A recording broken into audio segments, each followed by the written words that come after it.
Hello guys, in this video I'm going to show you how to set the nearby vessels info on the OnCourse application. But first of all, I just want to mention, please don't forget to subscribe to our channel, because at 100,000 subscribers we are going to show you our YouTube revenue statistics and growth strategy, how to make money online. So let's jump into it. First of all, open the application on your device.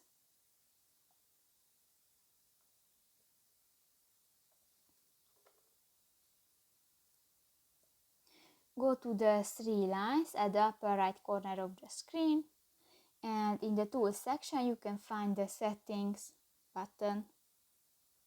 At the left side on the screen, go to the Cruise Mode options and scroll down, and in the nearby vessels info you can select distance, direction, speed or name info, and just select one and click that. And done. So that's pretty much it for this video, guys. See you in the next one. Bye bye.